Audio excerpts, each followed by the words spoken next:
esta terrible noticia. Saludo con mucho gusto a mi colega Luis Alberto Medina, periodista de Sonora, dirige el proyecto Puente.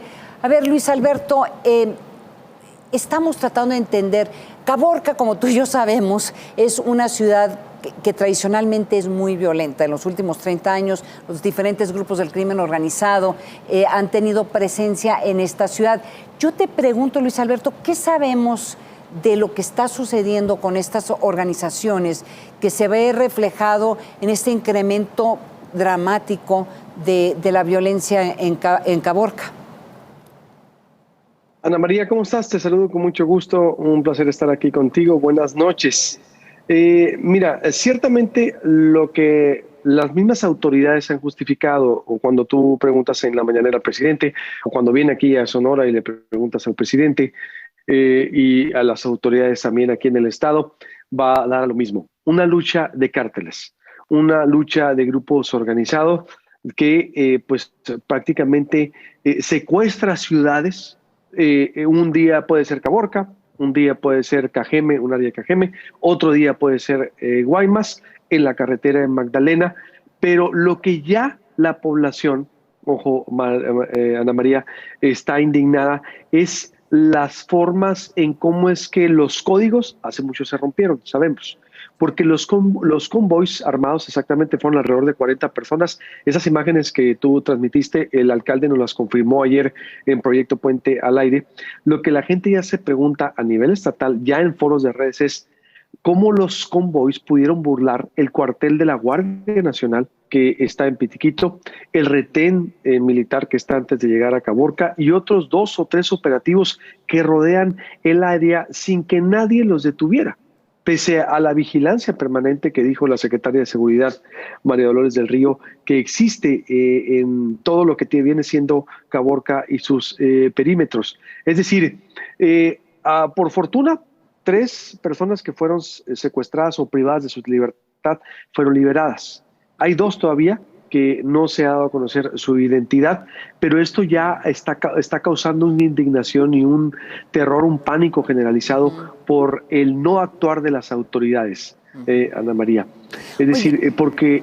¿Me ibas a preguntar algo? Adelante. Sí, es que, Luis Alberto, tú recuerdas que hace 2 sexenios hubo en diferentes publicaciones de que Sonora se consideraba la frontera más segura de todos los estados que están en la frontera entre Estados Unidos y México.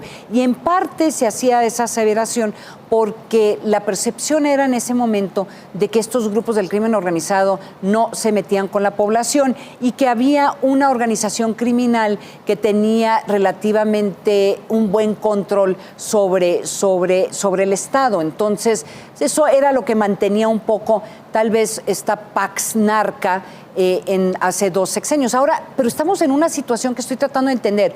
O se sienten mucho más valientes estos grupos y saben que no les va a pasar nada, o simple y llanamente ya estos acuerdos que había con las diferentes organizaciones criminales se rompieron y Caborca es tierra de nadie en este momento. ¿Tú entiendes un poco la dinámica de lo que está sucediendo en el estado de Sonora y particularmente en la ciudad de Caborca y Cajeme? Sí, mira, es una mezcla, pero también un factor adicional. La autoridad te da, yo te digo, por las valoraciones, por las pláticas off the record y la información que ha recopilado por las autoridades. Hay un relevo generacional también en los grupos del narco. Hoy son los perfiles jóvenes, Ana María, quienes encabezan estas masacres y en donde esos acuerdos, exactamente esa Pax Narca que siempre venía tal vez desde Carlos Salinas, que la conocíamos desde los 80s cuando empezaron los narcopactos en los gobiernos, se ha roto, porque ahora este relevo de jóvenes viene por todo, o no le importa el derramamiento de sangre. Por ejemplo, en Cajeme detuvieron a 2 jóvenes menores de edad que fueron los autores intelectuales de un asesinato a una pareja que no la debía ni la temía. Ana María, es eso, y es también que exacto, hace 2 sexenios, ¿recuerdas tú en el 2007 el enfrentamiento en Arizpe, cuando Cananea pasó algo similar? Entró un comando armado y tomó Cananea. Sí, es decir, sí. Y hubo también un miedo, pero ahí ese evento al que te refieres es cuando la policía estatal actuó, fue por ellos Arizpe. Sí. y los enfrentó, los ultimó y se mandó un mensaje. ¿Recuerdas que Sí. en ese momento Sonora fue ejemplo? Porque aquí, en lugar de pedirle, tú sabes, todo el discurso de los gobernadores es que es un delito federal, la federación no puede. El gobernador en turno, el gobierno en turno, enfrentó a los delincuentes y los contuvo, Ana Sí. María. Ahora no. Es decir, la autoridad dice, bueno, dice, y te lo digo porque yo tengo el pulso diario, tengo 2 días recibiendo muchos comentarios de gente diciendo, ¿para qué están los guardias nacionales? ¿Para qué están los operativos estatales?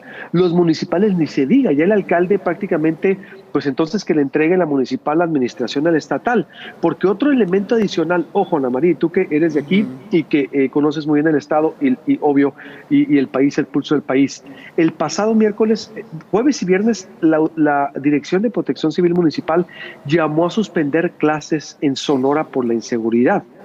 Sí. Algo inédito, Ana María. Es Sí. decir, tú sabes que se suspenden clases por el estado del tiempo, por las temperaturas, por el COVID, por la cuestión climatológica o sanitaria.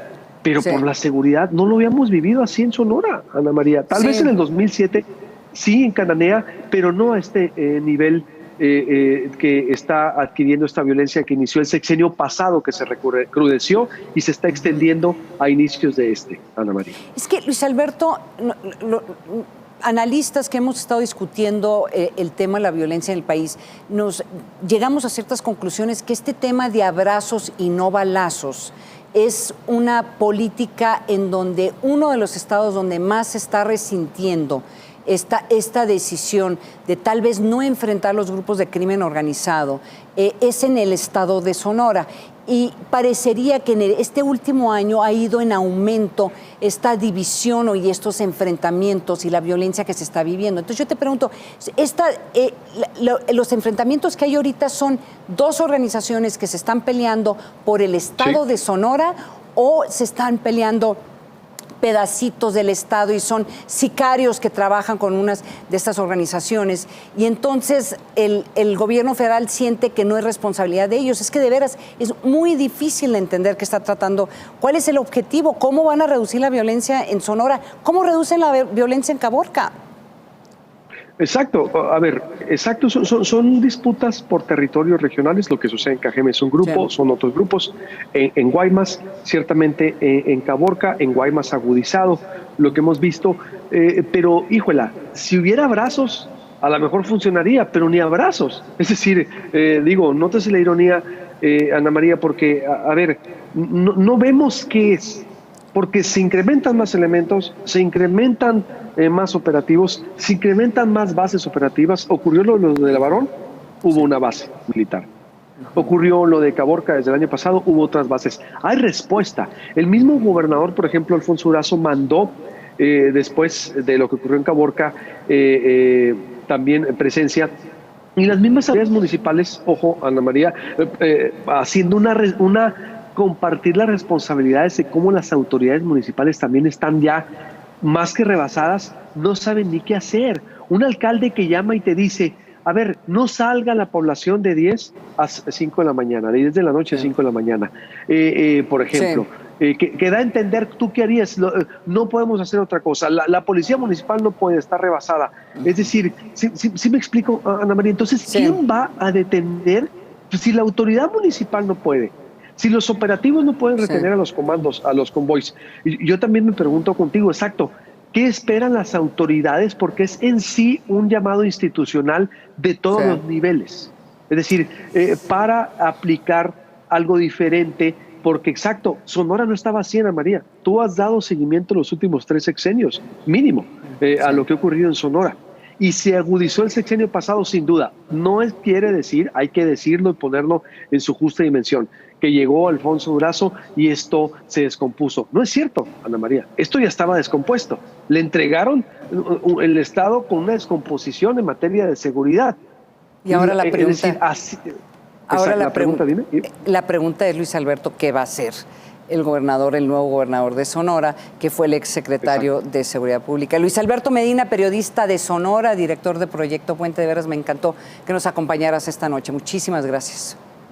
Como siempre, claro, con mucho gusto. Un abrazo. Un abrazo. Buenas noches. Buenas noches.